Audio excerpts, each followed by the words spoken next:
Malinaw pa sa sikat ng araw. It is clear as day that the Duterte forces are pulling out all the stops to derail the impeachment process against Inday Sara. Totoo naman yan. As I stated in the previous issue, Sara Duterte is sweating bullets and is in panic mode. Oh, kunyari lang unbothered yan guys ha. Huwag kayong maniniwala na hindi sila unbothered. Nanginginig-nginig na nga kayo. Kaya nga kayo nagkakaganyan. Ako mga kotsero, I agree more than anything else na delikado sa Duterte image yung pag na-expose yung bank accounts. Delikado talaga sa kanila yan. Alam niyo kung bakit? Kasi makikita kung gaano kalaki ang nakurakot nila. Mga kotsero, wag niyo kalimutan, meron kong inutang si Rodrigo Duterte na higit 6 na trilyong piso or 7 trillion, meron pa nga report, 7 trillion pesos nga daw 7.2, higit 7.2 trillion pesos. Para daw sa pandemic. Huli ang troll farms. Interestingly, mga kotsero, nabisto na yung troll farms. Yung troll farm pala. At hindi rin ako magtataka kung itong troll farm na to, ito rin yung binabayaran ni Digong. Kung totoo man yun, ang chismis. Ito kasi mga kotsero, meron ho kasing inilaglag. Kilala niyo si Attorney Melvin Matibag. Kung di niyo siya kilala, mga kotsero, si Attorney Melvin Matibag ay ang dating Secretary General ng PDP. Siya rin kaalyado before ng mga Duterte. As in tight. Ngayon, for some reason, bigla siyang bumaliktad, di ba? Sabi sa inyo sa politika talaga there's no permanent friends, there's no permanent enemies, only permanent interests. So, yun lang talaga ang meron. Ngayon, mga kotsero, sumulat siya ng isang article. Mainit yung kwento ng impeachment So, sumulat siya ng article sa Daily Tribune tungkol sa impeachment. Ito yung kanyang isinulat. Impeach the bully forthwith. Di ba kasi yung issue nga ng forthwith. By the way, the forthwith issue is already in the Supreme Court. So, hintayin natin yung magiging desisyon ng Korte Suprema dyan. Kasi marami there's many schools of thought. Merong sinasabi ni SP Chis Escudero na inabutan lang ng break and forthwith means kailangan merong session. Meron din naman sinasabi na kay Coco Pimentel na kahit walang break, okay lang. Merong ganun. Kahit may break pala, carry daw. Pwede mag-convene and initiate the impeachment court. So, ngayon mga kotsero, I think anything we say, lahat na sasabihin natin sa ngayon tungkol sa issue na yan, will be irrelevant. Bakit? Nasa Korte Suprema na Pero, dito sa article na to mga kotsero, meron noon nabasang parte na nag-coincide doon sa TRICOM hearing. Interestingly enough, di ba nandoon si YouTube sa TRICOM hearing? Tapos, isa sa mga issues na ni-raise doon, kapag meron bang nagkakalat ng fake news, anong ginagawa ni YouTube? Nakakatawa tong naganap na to guys Basahin mo natin tong article na to. Malinaw pa sa sikat ng araw. It is clear as day that the Duterte forces are pulling out all the stops to derail the impeachment process against Inday Sara. Totoo naman yan. As I stated in the previous issue, Sara Duterte is sweating bullets and is in panic mode. Kunyari lang unbothered yan guys Huwag kayong maniniwala na hindi sila unbothered. Nanginginig-nginig na nga kayo. Kaya nga kayo nagkakaganyan. Ako mga kotsero, I agree more than anything else na delikado sa Duterte image yung pag na-expose yung bank accounts. Delikado talaga sa kanila yan. Alam niyo kung bakit? Kasi makikita kung gaano kalaki ang nakurakot nila. Mga kotsero, wag niyo kalimutan, meron kong inutang si Rodrigo Duterte na higit 6 na trilyong piso or 7 trillion, meron pa nga report, 7 trillion pesos nga daw 7.2, higit 7.2 trillion pesos. Para daw sa pandemic. Nag-compute na ho tayo dyan. Ginawa na ho natin yung computations dyan, everything else. At ang ating po natuklasan, mga kotsero, ay kahit na ikaw, ang ginastos kasi nila sa pandemic response ay 600 billion lang 600 billion out of the 7.2. 600 billion. Kumpitin uli natin para mas may dating, guys. Hindi ko ma-imagine itong numero na 7.2 trillion. Napakaraming pera nito. Imagine ilang piraso na tagi 1,000. Kulang isang bahay para itago yun. 7.2 trillion minus 600, meron kang 6.6 billion.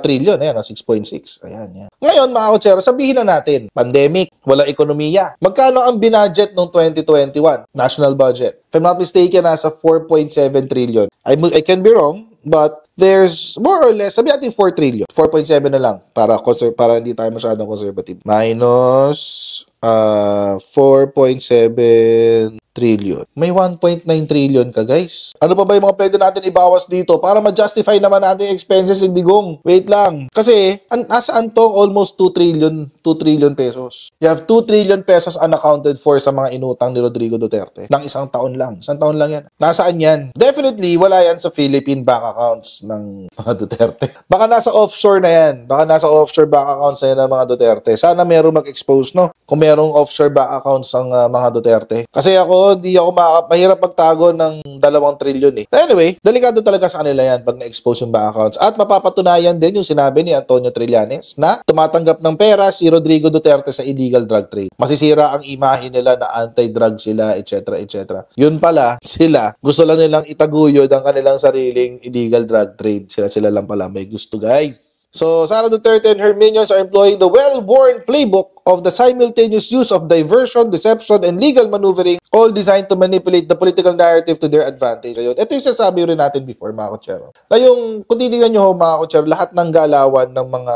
Duterte ngayon ay nakatuon lamang sa paniniguro na ang paniniwalaan ng taong bayan ay yung version nila ng katotohanan. Gusto nilang isipin ng taong bayan na hindi, sinungaling lang ibang tao. Political harassment lang yan, ganyan, etc., etc. Nadamay pa si Topacio. First off, the famed criminal lawyer, famed or infamous? The infamous criminal lawyer, Attorney Ferdinand Topacio, has been busy the past 2 weeks filing bite-sized, no pun intended, Torre Topacio, bite-sized ka daw, counter complaints against House leaders at the ombudsman. It's a classic move. Accuse the accusers, spread the blame, and create enough chaos to confuse the public. Naalala niyo yung itong recently na kinasuhan si Martin Romualdez. Tapos pinapasuspend na sa ombudsman. Ngayon talaga, I mean, patapos na yung term, okay lang naman kung preventive suspension, basta merong basis. Ang tanong, bakit tahimik ang ombudsman, no? Hindi siya nagko-comment sa lahat. Then there's the use of troll farms to manufacture public support. Sara Duterte herself orchestrated this. Ayan ang sinasabi natin. Si Sara D mismo ang nag-o-orchestrate ng troll farm. Naalala ko tuloy, di ba recently merong picture ang mga DDS bubulagers kasama ni Sara Duterte? Nag-meeting silang lahat. Proud na proud yung mga DDS bubulagers. Nagsama-sama sila. Kasama nilang lahat si Sara Duterte. Pero apparently, baka yun yung troll farm na sinasabi. Kasi si Sara Duterte daw yung nag-orchestrate eh. Ako mga kotsero, I'm of the belief na hindi lang sila in troll farm. Because recently, merong isang malaking bagay na naganap sa mundo ng social media. To some, baka inisip na maliit na bagay lang to, maliit na bagay. But alam niyo mga kotsero, malaking bagay ito kasi dito mga kotsero, masasabi natin na meron talagang organized troll farm ang mga Dutertes. Dito masasabi natin may organized troll farm sila na nagpapanggap ng mainstream media. Nagpapanggap sila media pero sa totoong buhay, troll farm sila. Nabalitaan nyo na ba to? I'm sure nabalitaan nyo na. Sabi ng SMNI, please be advised that this morning, February 20, 2025, YouTube disabled the accounts of SMNI's channel handlers, resulting in loss of access. Coach, ano yan eh? SMNI yan eh. Yun nga. Nagpapanggap sila na media. Pero sa totoong buhay, mga trolls. Tignan nyo ha, paano natin nasabing trolls? Alam nyo mga kotsero, ang totoong media, hindi ka aabot ng 13 na YouTube accounts. Ito ha, si ABS-CBN meron siyang 3. ABS-CBN Entertainment, ABS-CBN News, tsaka ANC. Alam ko yan. Bakit? Kasi minomonitor ko yan sa mga bagong balita. Tapos kapag sinearch mo si ABS-CBN, 3 yung lumalabas sa channels. Kaya legit na may 3 talagang channel si ABS-CBN. Si GMA, may 2.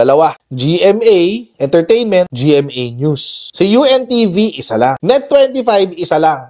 Si Abante, meron siyang 3. Si Politico, si Bilyonaryo, at saka yung Abante. Langya itong si SMNI, 13. Si TV5, isa lang. Manila Bulletin, isa lang. Inquirer, isa lang. Si SMNI, may 13. Anong kinokontent nyo? Ba't 13 yan? Obviously, mga kotsero, meron silang trolls. Bakit? Ito 13 na accounts, ibig sabihin, 13 iba-ibang emails yan. Iba-ibang humahawak niya. Oh, SMNI News, DCAR, News Blast, Nightline, Newsline. Ano itong mga to? Balita na basa, Kabayan Abroad. Parang gigil nagigil kayo doon, abroad, Weekender World, Pulso ng Bayan, second account. Ba't kami second account? Diba? Laban kasama ang bayan, kapartner mo sa balita at serbisyo, admin account disabled, buti nga. Sunshine Media News Channel, admin account disabled, buti nga sa inyo. 13. Sa Facebook, 4 din ang tinanggal sa kanila, 4 oh. SMNI News, Pulso ng Bayan, Laban kasama ang bayan, Totoong Boses ng Bayan. Kumukuha pa naman ako ng balita dyan sa SMNI. Totoong Boses ng Bayan. Diyan ko kinukuha yung mga comment ni Panelo. Wala na siya. Sa TikTok, 4 din ang kanila account. SMNI News, Night 9 News, SMNI Public Affairs, Newsline World. Alam niya, total of 21 accounts. Isang media platform. Troll yan. Troll accounts yan, mga Ochero. There's no explaining how